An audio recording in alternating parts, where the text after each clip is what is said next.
If we set out to create the educational experiences with the goal of preventing students from obtaining the knowledge that they need for career mobility and fulfillment, we would be creating the modern school system. Before youth start school, just think about how quickly they can learn things. This begs the question, what happens in school? Or what doesn't happen inside these classroom experiences? Become a better teacher. Studying how learning works has helped me in this journey. Before you think, I'm not a teacher, I am no interested in being a teacher, I would like to contend the fact that as long as you help people discover, understand, or remember something, you are in fact a teacher. Now, to begin this conversation, why don't we take a look at a definition of learning that might be helpful. So, I know this is a lot of text, but we'll skim through it. Let's define learning as a growth process that happens inside your brain and leads to changes in your life. Your brain is in a constant state of growth and change. When you dedicate more effort and struggle to master a specific skill, your brain grows more and learns more. Learning involves changes in your knowledge, beliefs, behaviors, and attitudes. Learning is not something others can do for or to you, rather it's something that you have to do for yourself. Learning occurs as a direct result of strategies you use to learn, as well as how you interpret and respond to your experiences. One learning principle is what you believe about your own intelligence, your potential, and your abilities is super important. Not many students learn very much in traditional classes and school experiences because there's an overemphasis on content. Specifically, if we take a look at this learning needs hierarchy created by my community college professor, Jeff Anderson, so much of my experiences in many of my classes, in particular college classes, there is an overemphasis on this part, the what tier. But what happens here is if we leave building relationships up to chance, if we leave other higher order tiers left to chance, what ends up happening is sometimes it doesn't actually happen.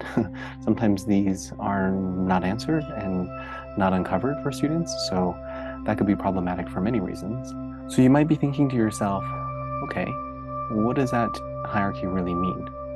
If we look in traditional lecture-based knowledge classes, what does a lecture do, right? It helps students move from that they don't know to now they know that they don't know, assuming they've never seen the information or the content before. But a much higher order learning task is actually this next stage, as we can imagine, where we engage in sense-making, get active in constructing the knowledge for ourselves.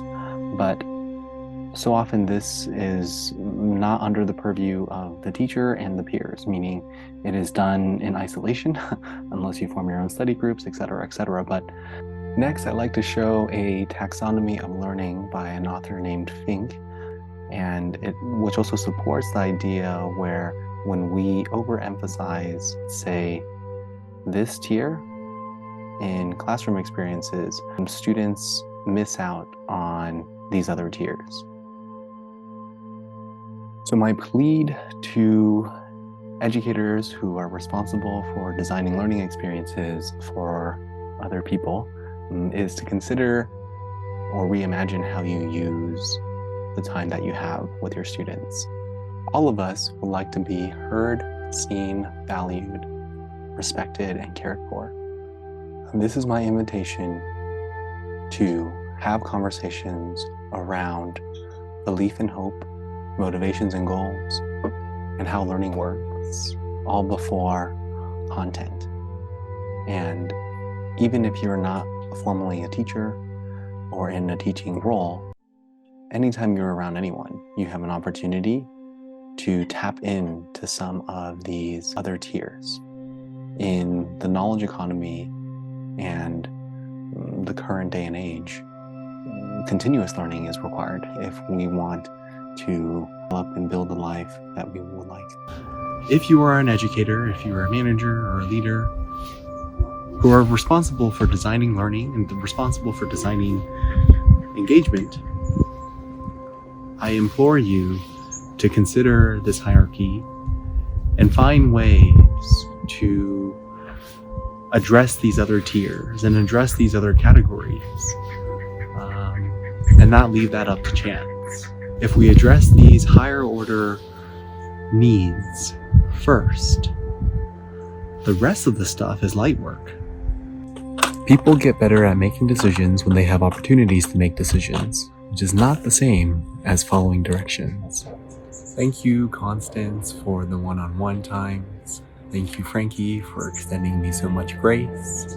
Thanks, Gurprashad, for really basking in your authenticity and humor.